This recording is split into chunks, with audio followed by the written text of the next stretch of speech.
أعوذ بالله من الشيطان الرجيم. بسم الله الرحمن الرحيم. من المؤمنين رجال صدقوا ما عاهدوا الله عليه فمنهم من قضى نحبه ومنهم من ينتظر وما بدلوا تبديلا ليجزي الله الصادقين بصدقهم ويعذب المنافقين إن شاء أو يتوب عليهم إن الله كان غفورا رحيما. ورد الله الذين كفروا بغيظهم لم ينالوا خيرا وكفى الله المؤمنين القتال وكان الله قويا عزيزا.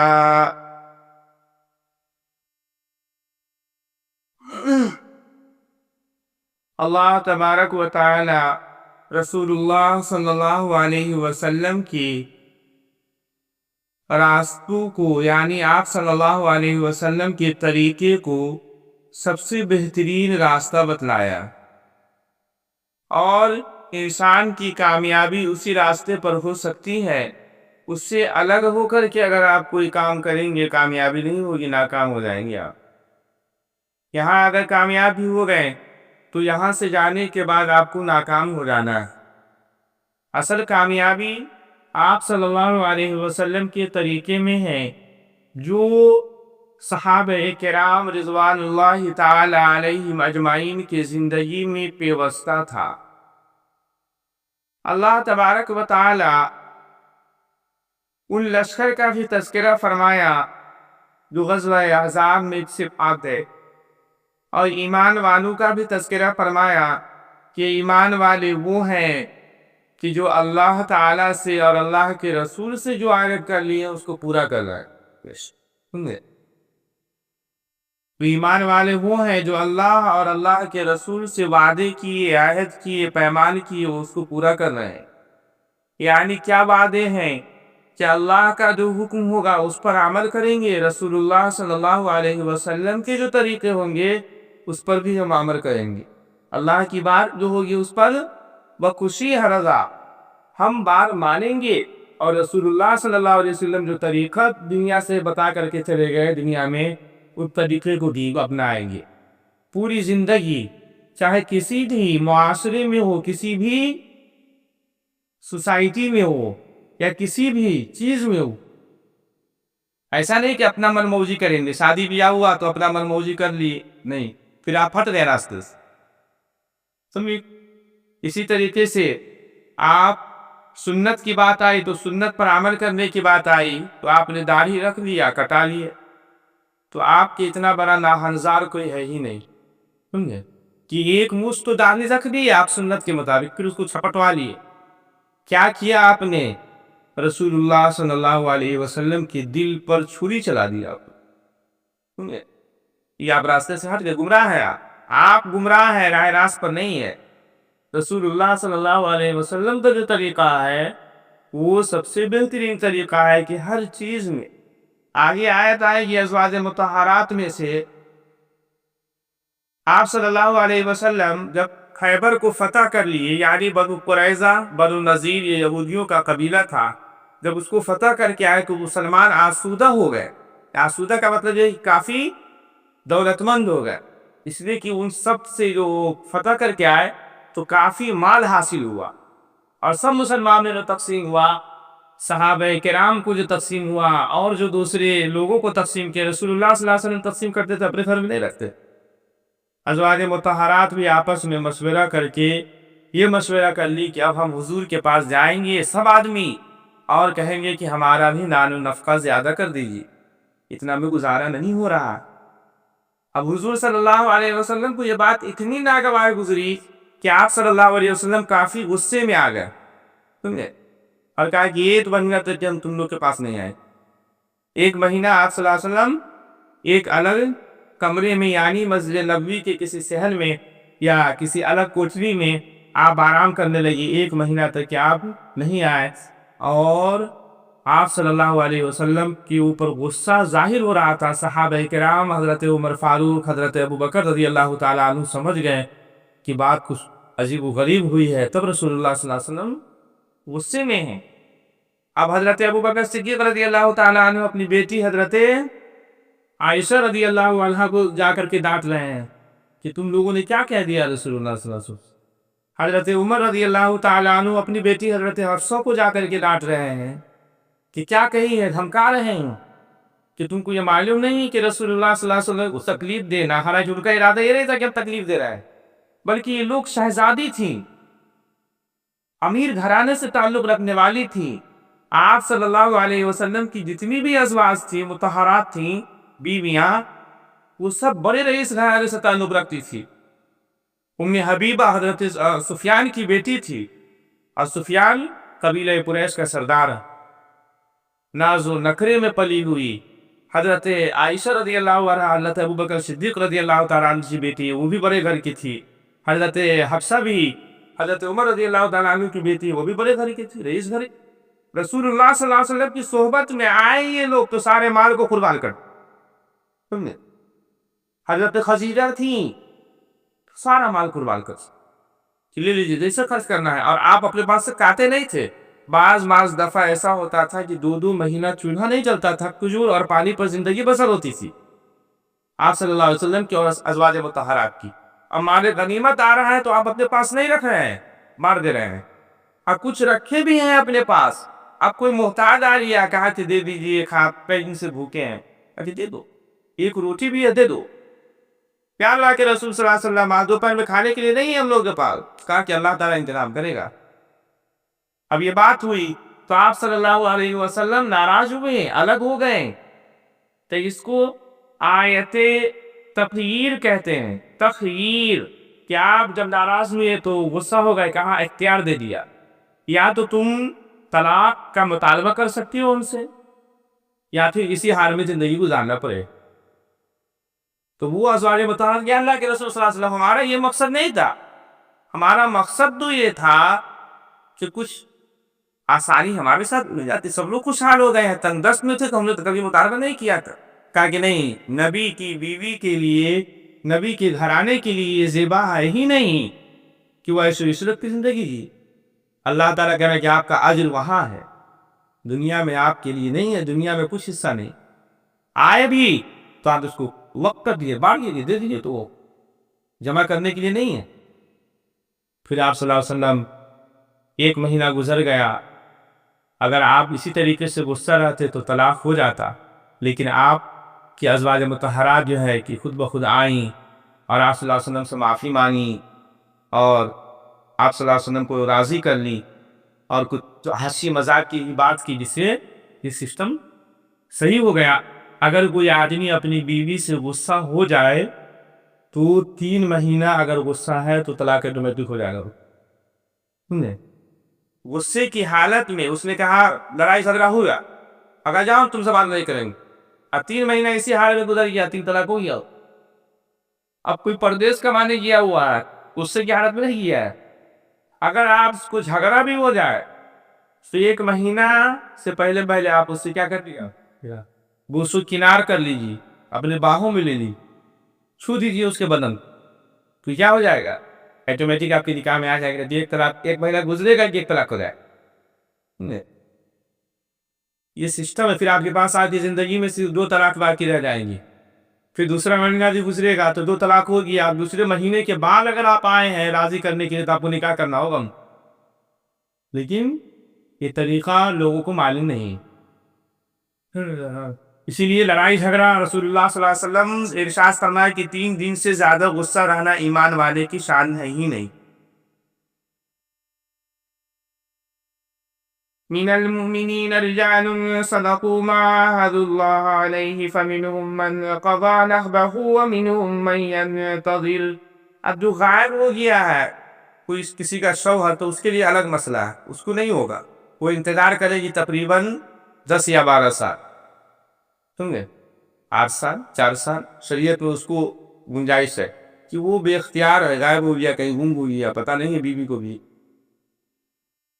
ان مومنین میں کچھ لوگ ایسے بھی ہیں کہ انہوں نے جس بات کا اللہ سے عہد کیا تھا اس میں سچے اترے. قضا نحبہ ومنہم من ينتظر وما بدلوا تبدیلا. پھر بعضے تو ان میں وہ ہے جو اپنی نظر پوری کر چکے، اور بعضے ان میں مشتاق ہے اور انہوں نے ذرا تغیر و تبدل نہیں کیا۔ اب یہ نظر مان لیے تھے کہ یا اللہ کے رسول صلی اللہ علیہ وسلم ہم غزوہ بدر میں شامل نہیں ہوئے تھے، اور قسم کھاتے ہیں کہ اب اگر کافر سے جنگ ہوئی تو کافروں کی اینٹ سے اینٹ بجا لیں، سمجھے؟ یہ نظر ہوگی۔ ایسے ہی نظر مائے کہ وحد میں بھی کچھ صحابہ آیا کہ حضرت حمزہ رضی اللہ تعالیٰ عنہ بھی ہیں اور دوسرے صحابہ بھی ہیں، ان لوگوں نے کافروں کی اینٹ سے اینٹ بجائی اور وہ بھی شہید ہو۔ تو وہ نظر کو بھی پوری کر رہا ہے، ایسا نہیں کہ وہ نظر مانگے ہوئے ہیں جب ایسا کریں گے اور جب وقت آیا تو بھاگ گئے، نہیں، ایسا ایمان والا نہیں ہوتا۔ لِيَجْزِيَ اللَّهُ الصَّادِقِينَ بِصِدْقِهِمْ وَيُعَذِّبَ الْمُنَافِقِينَ إِن شَاءَ يَتُوبَ عَلَيْهِمْ إِنَّ اللَّهَ غَفُورٌ رَحِيمٌ۔ یہ واقعہ اس لیے ہوا تاکہ اللہ تعالیٰ سچے مسلمانوں کو ان کے سچ کا صلہ دے، اور منافقوں کو چاہیے سزا دے یا ان کو معاف کر دے یا توبہ کی توفیق دے۔ ان اللہ کان غفورا رحیما، بے شک اللہ تعالی غفور الرحیم ہے۔ ورد اللہ الذین کفروا بغیظہم لم ینالوا خیرا، اور اللہ تعالی نے کافروں کو ان کے غصہ میں بھرا ہوا ہٹا دیا۔ یعنی جب وہ لوگ آئے تھے مدینہ کو گھیر لیے تو اس وقت بھی بڑے غصے کی حالت میں آئے تھے کہ مسلمانوں کو ختم کر دیں گے، اور جب اللہ کا عذاب آیا، آندھی طوفان آیا، تو وہاں سے بھی نکلے تو غصے کی حالت کچھ نہیں کر پائے، اس غصے میں وہاں بھی نکل گئے۔ وَكَفَى اللَّهُ الْمُؤْمِنِينَ الْقِتَالَ وَكَانَ اللَّهُ قَوِيًّا عَزِيزًا، اور جنگ میں اللہ تعالی مسلمانوں کے لیے آپ ہی کافی ہو گیا۔ وَكَانَ اللَّهُ قَوِيًّا عَزِيزًا، اور اللہ تعالی بڑی قوت والا، بڑا زبردست ہے۔ وَأَنزَلَ الَّذِينَ ظَاهَرُوهُم مِّنْ أَهْلِ الْكِتَابِ مِنْ صَيَاصِيهِمْ وَقَذَفَ فِي قُلُوبِهِمُ الرُّعْبَ، اور جن اہل کتاب نے ان کی مدد کی تھی ان کو ان کے قلعوں سے نیچے اتار دیا، اور ان کے دلوں میں تمہارا رعب بٹھا دیا۔ بعض کو تم قتل کرنے لگے، وَتَأْسِرُونَ فَرِيقًا، اور بعض کو قید کر لیا۔ سمجھے؟ یہ کن کا واقعہ ہے؟ بنو قریظہ اور بنو نذیر کا واقعہ ہے۔ یہ ساتھ کس کا دیے تھے؟ مشرکین کا۔ معاہدہ تو تھا آپ صلی اللہ علیہ وسلم سے، لیکن ساتھ دے رہے ہیں مشرکین کا۔ اللہ تعالیٰ کہہ رہے ہیں کہ ان سے بھی جا کر کے لڑیے۔ حضرت جبرائیل علیہ السلام آئے نہیں تھے کہ چلیے آپ صلی اللہ علیہ وسلم غسل کرنے کے لیے جو کپڑا اتار رہے تھے، اسی درمیان حضرت جبرائیل کا جمی کو ان کا خاتمہ باقی، اب وہاں سے گئے ختم کر کے آئے تو مسلمان کافی آرام و آسائش کی زندگی گزارنے لگے۔ اس کے بعد سے مسلمانوں کی شکست نہیں ہوئی۔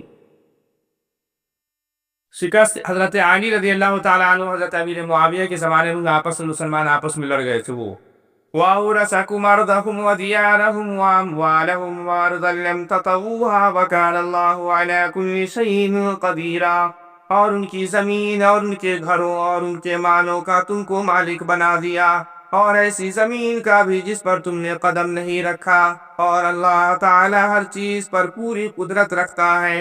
یا ایھا النبی قل لأزواجک ان کنن تردن الحیاۃ الدنیا وزینتها، اے نبی صلی اللہ علیہ وسلم، آپ اپنی بیویوں سے فرما دیجئے کہ تم اگر دنیاوی زندگی کا عیش اور اس کی بہار چاہتی ہو تو آؤ میں تم کو کچھ مال و متاع دنیاوی دے دوں۔ وَأُسَرِّحْكُنَّ سَرَاحًا جَمِيلًا، اور تم کو خوبی کے ساتھ رخصت کروں۔ رسول اللہ صلی اللہ علیہ وسلم کہہ رہے ہیں کہ اگر تم دنیا چاہ رہے ہو تو لاؤ، تمہارے بہترین کپڑا ہم تیار کروا دیتے ہیں، منگوا دیتے ہیں، جیسا تمہاری فرمائش ہے، بہترین مال ہم دے رہے ہیں، دولت بھی دے رہے ہیں، اپنے گھر چلی جاؤ۔ اللہ تعالیٰ کہے کہ آپ ایسا کہہ دی، اگر رہنا چاہ رہی ہیں اگر رہنا تو پھر اسی حال میں رہنا ہو۔ انہوں سے کہنا بھائی یہ 22واں پارہ ہے، 21واں پارہ 22واں پارہ شروع ہو گیا ہے، 21 اور 22 دونوں میں ہے۔ وَإِن كُنتُنَّ تُرِدْنَ اللَّهَ وَرَسُولَهُ وَالدَّارَ الْآخِرَةَ فَإِنَّ اللَّهَ أَعَدَّ لِلْمُحْسِنَاتِ مِنكُنَّ أَجْرًا عَظِيمًا، اور اگر تم اللہ کو چاہتی ہو اور اس کے رسول کو اور عالم آخرت کو، تو تم میں نیک کرداروں کے لیے اللہ تعالیٰ نے اجر عظیم مہیا کر رکھا ہے۔ اب اس آیت سے یہ نہ سمجھ لیں کہ ہم امام صاحب ہیں، محلے میں جو کچھ چاٹ چپوٹ رہے ہیں، گوشت ووشت مار رہے ہیں، اور گھر میں ہماری بیوی بچے وہ دال بات چوکھا کھانے پر مجبور تھے، ہم کو گناہ ہو؟ سمجھے؟ ہم تو اپنا پیٹ بھر لیے گئے، سمجھ کو تو میں کباب آپ چاپ لیے چل دیے، بچہ کیا کھائے لے گئے، بہت بڑا گناہ ہے۔ یہ سب کی فکر کرو۔ يا نساء النبي من يأت منكن بفاحشة مبينة يضاعف لها العذاب ضعفين۔ اے نبی صلی اللہ علیہ وسلم کی بیویوں، جو کوئی تم میں کھلی بےہودگی کرے گی اس کو دوہری سزا دی جائے گی۔ وَكَانَ ذَلِكَ عَلَى اللَّهِ يَسِيرًا، اور یہ بات اللہ کو آسان ہے۔ اللہ تعالیٰ نبی کی بیوی کو بھی کہہ رہا ہے کہ نبی کو ذرہ برابر کو تکلیف نہیں پہنچتا ہے، ہم اور اب کیا ہیں؟ اور آپ اگر تکلیف پہنچائیں گی تو دوہری ضعفین لہا العذاب ضعفین، ڈبل عذاب ہم دیں گے آپ، سمجھے؟ حالانکہ تکلیف پہنچانے کا معاذ اللہ ہم کا ارادہ نہیں تھا۔ وَمَن يَقْنُتْ مِنكُنَّ لِلَّهِ وَرَسُولِهِ وَتَعْمَلْ صَالِحًا نُؤْتِهَا أَجْرَهَا مرتين وَأَعْتَدْنَا لَهَا رِزْقًا كَرِيمًا، اور جو کوئی تم میں اللہ کی اور اس کے رسول کی فرما برداری کرے گی اور نیک کام کرے گی تو ہم اس کو اس کا ثواب دوہرا دیں گے، ثواب بھی دوہرا دیں گے۔ وَأَعْتَدْنَا لَهَا رِزْقًا كَرِيمًا، اور ہم نے اس کے لیے ایک عمدہ روزی تیار کر رکھی ہے جنت میں۔ یا نساء النبی لستن کاحد من النساء ان اتقیتن فلا تخضعن بالقول فیطمع الذی فی قلبه مرض وقلن قولا معروفا۔ اے نبی کی بیویوں، تم معمولی عورتوں کی طرح نہیں ہو۔ نبی کی بیوی بھی ہماری مائیں ہیں، معمولی عورتوں کی طرح نہیں ہے، آپ کا مرتبہ بہت اونچا۔ اگر تم تقوی اختیار کرو تو تم نامحرم مرد سے بولنے میں جبکہ بضرورت بولنا پڑے نزاکت مت کرو۔ سمجھے کیا کہہ رہے ہیں اللہ تعالیٰ؟ کہ نامحرم مرد کے پاس نہیں جانا ہے، پردے میں رہنا ہے۔ اگر بولنے کی ضرورت ہی پیش آئے تو کون ہے اتنا دور سے بول رہا ہے کہ دھمکا کر کے تو اس کی ہمت نہ ہو کہ وہ کر سکے یا تم بول سکے۔ اور یہاں کیا ہے؟ بہت اچھا دیکھتے ہیں ہم، بہت اچھی ہیں، اتنا پیار سے بات کر دیتی ہے عورتیں کہ مرض کیا ہو جاتا ہے؟ شیطان حاوی ہو جاتا ہے۔ اللہ تعالیٰ کہا ہے کہ سب لہجہ اختیار کرو۔ کیوں آئے ہو؟ نہیں ہے کوئی مرد گھر میں، جاؤ سامنے آنا۔ تو اس سے کیا ہوگا؟ تو اس کے اندر ایک خوف پیدا ہو جائے گا کہ یہ عورت خود بدماش۔ فلا تخضعن بالقول فيطمع الذي في قلبه مرض وقلن قولا معروفا، جبکہ بضرورت بولنا پڑے نزاکت مت کرو، اس سے ایسے شخص کو طبعاً خیال فاسد پیدا ہونے لگتا ہے جس کے قلب میں خرابی، اور قاعدہ عفت کے موافق بات کہو۔ جس کے دل میں خرابی ہے اس سے نرم لفظ میں بات کیجیے گا تو وہ دل میں کچھ اور سوچ لیتا ہے۔ اور عفت کی بات کیجیے، پاک دامنی کی بات کیجیے۔ نبی کی بیویوں کو نہیں بلکہ پوری امت کی عورتوں کو یہ ارشاد کر رہے ہیں اللہ تعالیٰ۔